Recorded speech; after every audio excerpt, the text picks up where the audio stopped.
네, 산업연구원의 정은미입니다. 신산업 창출이라고 하는 게 어제 오늘 일이 아니기 때문에 저는 발표를 한국 산업이 현재 어디 있는가, 그리고 그 출발을 어떻게 하고, 그리고 기회와 위험 요인은 어떻게 발견할 것인가라는 데서 출발을 하고자 합니다. 한국 산업이 현재입니다. 한국 산업은 제조업과 그리고 제조 관련 서비스업이 그동안 성장에 대해서 높은 기여를 해왔습니다. 다양한 산업을 가지고 있고요. 제조업 내에서 글로벌 기업들을 갖고 있습니다. 그럼에도 불구하고 성장률이 전체적으로 둔화되는데도 서비스업은 나름대로의 고부가가치 영역 그리고 여러 가지 성장에 대해서 높은 기여를 가져왔습니다. 그럼에도 불구하고 경기 변동에 대한 높은 상관관계 그리고 영세성 부분들은 여전한 그 약점으로 지적이 되고 있습니다. 한국 산업에서 제조업은 그동안 여러 위기 속에서도 다양한 산업 포트폴리오를 가지고 외환위기, 금융위기, 코로나 팬데믹 이 상황에서 각각 다른 산업들이 그 위기들을 극복할 수 있게 했고, 그리고 그 위기 극복을 통해서 글로벌 산업으로 글로벌 선도 산업으로 선도 기업들을 육성을 했습니다. 전체적으로 그 시기별로 특징을 보면은 특히나 고위기술 산업군이 성장을 주도했습니다. 성장 기여율도 2014%에서 33% 정도로 높아졌고요. 산업의 부가가치율도 전체적으로 약간씩 올라가고 있는데 고위기술 산업군이 그 부가가치율이 굉장히 높은 그런 성장 속도를 보이면서 결국은 제조 부분에 있어서 성장도 기술과 그리고 첨단과 그리고 고부가 가치화가 그 키워드다라고 하는 것들을 보여주었습니다. 한국 산업의 그 시기별로 2000년부터 2020년까지 각각 그 상위 10대, 산업연구원은 40대 산업 정도를 나누고 있는데요. 상위 10대 산업들이 생산과 수출을 주도한 산업들입니다. 이 산업들을 보면은 파란색이 세 기간 동안 모두 나타났던 산업이고요. 하늘색 부분이 두 기간만 나타난 산업이고 하얀색은 하나만 나타났습니다. 산업 구조가 전체적으로 정체돼 있다라고 하지만은 주도하는 산업들은 계속 있었고 하얀색이나 하늘색을 보시면은 여러 가지 여건, 인건비라든가 고용이라든가 또는 글로벌에서 공급망이라든가 이런 부분들에 의해서 산업 내에서 상위 10대에서도 커다란 변화가 있었다라고 하는 것들을 볼 수 있습니다. 그 와중에도 반도체나 자동차나 석유화학이나 철강이나 이렇게 특정 산업에 대한 집중도는 그 비중은 여전히 높았기 때문에 이것이 아마 특정 산업에 대한 편중 그리고 의존도가 매우 높은 성장이다라고 단점으로도 지적이 되고 있습니다. 그럼에도 불구하고 우리가 갖고 있는 주력 산업이라고 하는 것들은 상위 5위, 글로벌 5위 또는 최대 10위 정도에 많이 배치되어 있습니다. 이 국가 규모를 고려했을 때 우리 한국과 같은 규모의 국가가 이만한 글로벌 그 시장 점유율이나 또는 위상을 갖고 있다는 것은 이 산업들을 어떻게 활용할 것인가 라는 데서 신산업 그리고 새로운 성장 동력을 찾는 것에 한번 도전해 볼 수 있지 않을까라고 생각을 합니다. 예를 들면은 우리나라에서는 섬유유리 산업에 대해서는 그 쇠퇴기 산업이라고 생각해서 해외로 많이 이전을 했는데요. 여기에 디자인을 입히거나 염색, 가공을 입혀서 그 산업에서 계속해서 성장 동력을 갖고 있는 나라들도 있습니다. 따라서 우리가 갖고 있는 저력 그리고 또는 기반들을 어떻게 활용할 것인가 하는 부분들이 또 하나의 과제가 될 수 있습니다. 그럼에도 불구하고 산업 활력이 저하됐다라는 것 그리고 제조업 부분에서 그 활력이 구조조정형으로 전환되었다라고 하는 것들은 지금 가지고 있는 것이 아니라 앞으로 무엇을 새롭게 만들어낼 것인가라는 과제를 던져주고 있습니다.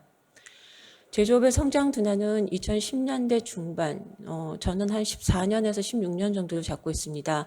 주력 산업의 수출 증가율이 떨어지면서 이것은 생산 증가율까지 현저하게 떨어지는 그런 결과를 가져왔습니다. 그 이전의 성장이 중국 덕분에 새롭게 그 창출되는 시장에 우리가 많이 수출하고 그리고 그로써 국내에서 생산 기반이 확장했다라고 한다면은 중국이 공급 과잉으로 넘어가고 세계의 그 수출 주도국으로 넘어가면서 한국에 미치는 영향이 이 정도로 심각했다라는 것을 알 수 있습니다.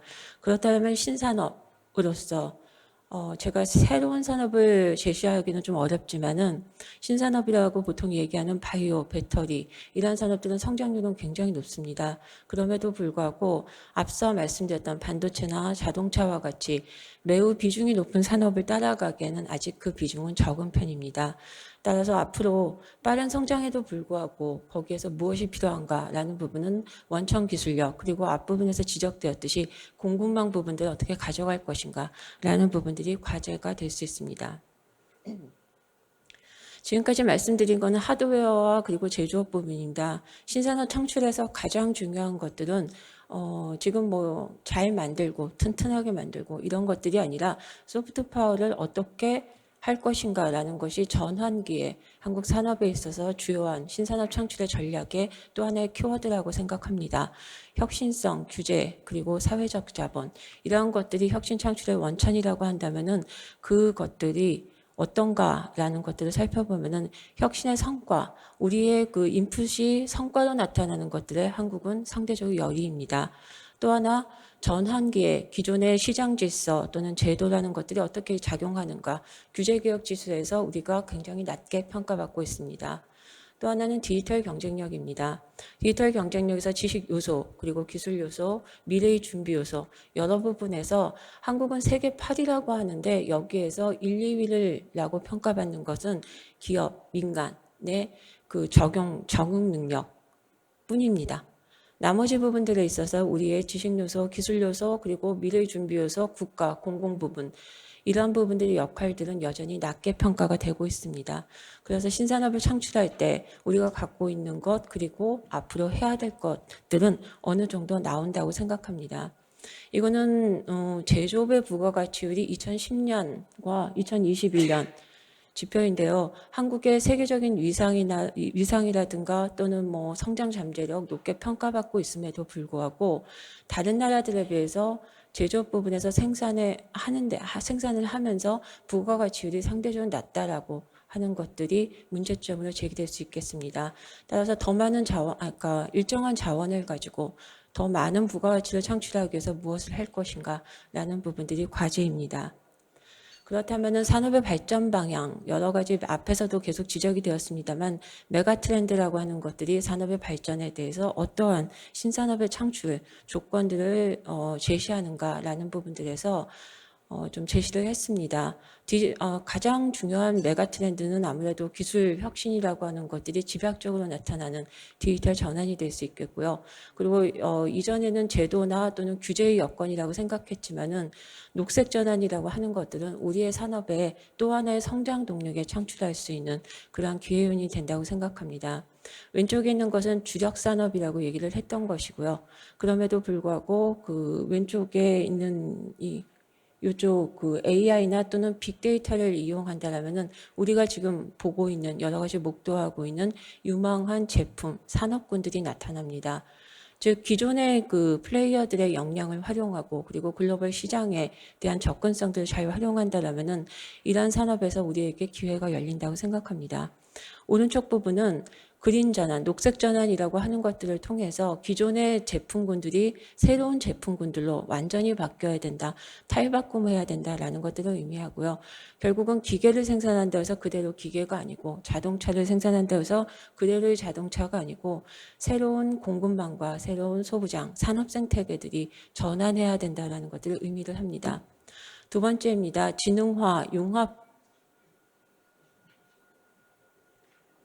지능화, 융합화라고 하는 것들이 굉장히 말은 많이 하고 있습니다. 그런데 이게 공장 내에서 스마트 제조, 스마트 공장에만 머물고 있는데 산업 부분에 있어서의 디지털 전환이라고 하는 것들은 전체적으로 산업에 있어서의 가치사슬, 그러니까 생산 단계뿐만 아니라 연구개발, 디자인, 엔지니어링, 물류, 여러 가지 시장의 소비자 정보를 어떻게 할까 하는 마케팅 이런 디지털 가치사슬 전반에 걸쳐 있습니다. 따라서 산업진흥과 연계라고 하는 것들 그리고 이러한 것들을 창출하는 데 있어서 우리가 공장을 바꾸거나 뭐 소프트웨어를 도입을 하는 것뿐만 아니라 그것을 어떻게 우리가 공급을 할 것인가라는 공급 기반을 강화하는 그런 역할들이 중요할 것입니다. 오른쪽을 보시면은 제조업에서 파생되어지는 산업진흥화, 융합화를 통해서 창출되어지는 그 새로운 비즈니스 영역들이 서비스 영역들과 매우 긴밀하게 닿아 있다는 것들을 아실 수 있습니다. 다음 세 번째입니다. GVC 재편이라고 하는 것들은 한국 산업에서 어떠한 데서 자기의 경쟁력을 긴밀하게 가져갈 것인가, 한국 산업의 강약점을 통해서 그리고 기술과 제도 혁신에 따라서 새롭게 부장하는 그런 영역들을 어떻게 발굴하고 투자할 것인가입니다. 지금까지 우리의 성장 동력이라고 하는 것들은 주로 제조업에 머물러 있습니다. 그럼에도 불구하고 여기에 지금 보시면은 AI, 우주, 여러 가지 가공, 통신, 항법, 항공, 우리가 지금까지 갖고 있었던 것과 다른 영역들이 나타나기 시작합니다. 여기에서 기존에 갖고 있었던 영역들은 어떻게 활용할 것인가 하는 것이 과제일 것입니다. 마지막으로 제가 제안드리고 싶은 것은 수요 패턴의 변화입니다. 앞에서도 계속 말씀을 하셨지만은 이제는 소비자들이 변하고 있고 일방적으로 생산을 잘 만들어서 팔리는 그런 대량 생산, 대량 소비의 시대가 아니라 커스터마이제이션, 수요에 긴밀하게 닿아 있어야 할 것입니다.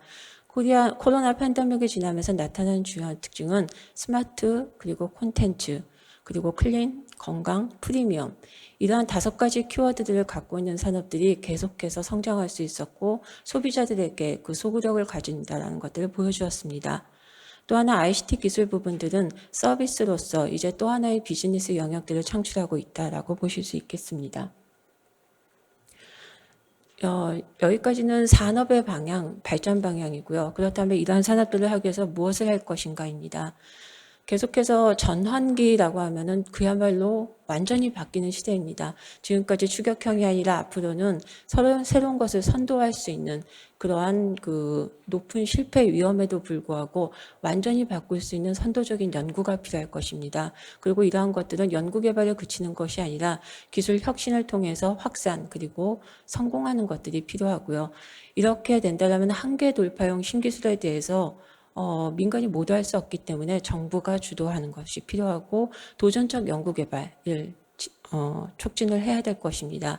그리고 기술개발 상용화까지 죽음의 계곡 또는 다윈의 바다라고 일컬어지는 이 기간 동안에 기술개발에서 그치는 것이 아니라 인내 자본이라든가 또는 세계 최고 그리고 글로벌 시장과 맞닿게 하기 위해서 국제협력들을 촉진하는 연구, 이런 것들이 필요할 거고요. 두 번째는 연구개발의 효율성입니다. 아무리 잘한다고 해도 그것이 어떻게 나타나느냐, 성과를 가져오는 것은 아닙니다. 선형적이지 아니기 때문에 기술을 다각화하고 여러 가지 시도들을 해야 되고 그리고 개방적 혁신 생태계를 조성하는 것이 필요할 것입니다. 오른쪽 위의 그림은 우리나라는 연구개발 인력 중에서 리서처가 굉장히 많습니다. 비중이 높은데 다른 나라들 빠르게 산업을 전환하고 그리고 성과를 가져오는 나라들을 보면은 테크니션, 엔지니어 그리고 그것을 서포트하는 인력들이 많습니다. 우리의 교육 체계라든가 또는 연구개발 체계가 투입에만 집중하는 것은 아닌가라는 반성이 필요할 거라고 보입니다. 두 번째는 사업화 단계입니다. 기술 주도를 위해서 핵심 기술을 위한 역량을 확보를 필요할 것이고요. 이거는 다음 슬라이드 좀 자세히 말씀드리겠습니다. 인력 양성이라고 하는 것들, 지금 잘할 수 있는 인력들을 지금 양성할 수 있는 인력을 양성하는 양적인 측면이 아니라 미래 수요에 대응할 수 있고 그것을 준비할 수 있는 인력들을 양성하는 것이 필요할 것입니다. 따라서 인적자본 공급원을 확대하는 양적인 그런 것뿐만 아니고 산업이나 그리고 기업의 미래 수요에 대응할 수 있는 이러한 역량들을 강화하는 것이 필요할 것입니다. 세 번째입니다. 혁신 인력의 양성이라고 하는 것들은 신산업 분야에 대응하는 기술 교육 그리고 인력의 확보입니다. 디지털, 소프트웨어, AI, 인력은 독립적으로만 존재해서는 첨단 신산업을 만들어내기 어렵습니다. 현장 밀착형이 되어야 되고 그리고 현장의 의견들을 적절하게 반영해서 미래지향적으로 바꿔낼 수 있는 역량을 해야 됩니다. 따라서 혁신 인력을 위한 양성 추진에 의해서 인프라 부분들은 신기술 신산업, 여기 지금 있는 것은 좀 잘 안 보이는데요. 신산업과 빅데이터가 특정 부분에서만 필요한 것이 아니라 전 산업에서 필요하고 신소재 부분도 전 산업에서 필요하고 이렇게 특정 부분에서 필요한 것과 그다음에 유망, 신산업에서 모두 다 필요하다라는 것들을 나타내는 것입니다. 다음으로는 디지털 신기술 기반 산업 구조의 전환입니다. 오른쪽 위에 그림을 보시면은 중소 제조업 부분에서 반도체를 제외하고 생산성이 굉장히 높아지는 것을 볼 수 있는데요. 이 부분이 디지털 기술을 활용을 하면서 나타났다라고 평가가 되어지고 있습니다. 따라서 중소기업들이 디지털 기술들을 모두 다 개발하는 것은 아닙니다.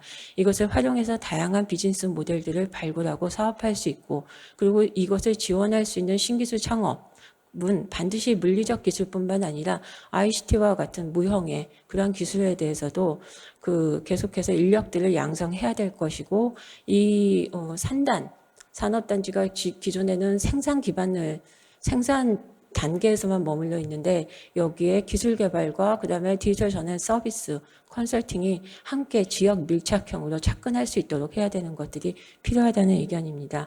오른쪽 아래 그림은 소프트웨어 산업에서 필요한 그러한 소프트웨어 전문 인력보다 소프트웨어 이외의 산업에서 필요한 소프트웨어 전문 인력이 훨씬 많고 앞으로도 더 높아질 것이다라는 것입니다. 소프트웨어는 별도로 독립되어진 것이 아니라 산업에서 모두 다 활용되어야 한다는 것들을 의미합니다. 마지막으로 정책 제도의 전환입니다. 민간이나 또는 시장의 주도적 역할을 인정하되 전환기에 있어서는 민간 추진이 어려운 영역에서는 분명히 국가의 역할이 필요합니다. 이것은 모든 것을 다 하겠다가 아니라 복합형 그리고 시스템형 R&D 그리고 신기술 신제품의 초기 시장 창출에 있어서 적극적인 정부의 행정들이 필요할 것이고요. 그 다음에 오른쪽 아래 그림을 보시면 우리나라 규제 개선을 하는 모든 기관들과 모든 굉장히 다양한 기관과 제도들이 있습니다. 그럼에도 불구하고 우리는 바이오 헬스 ICT라고 하는 이러한 유망 산업을 하는 데 있어서 정보 보안, 정보 분석 그리고 개인 맞춤형으로 나가는데 여전히 난제를 갖고 있습니다. 바이오 헬스 그다음에 디지털 치료제 부분들에 있어서 원격 진료라고 하는 것들이 이해관계자 집단을 제대로 설득하지 못한다면은 이 역할은 개별 기업이 아니라 정부가 해야 할 일이라고 생각합니다. 이러한 것들 제도를 전환기에 맞게 그렇게 개선해 나가는 것들이 필요하고요. 데이터 수집 분석에 만족할 것이 아니라 이것들을 사업 비즈니스 모델로 어떻게 가져갈 것인가 라는 수익을 창출할 수 있는 그런 것들을 위한 제도적 인프라가 강화되어야 할 것입니다. 경청해 주셔서 감사합니다.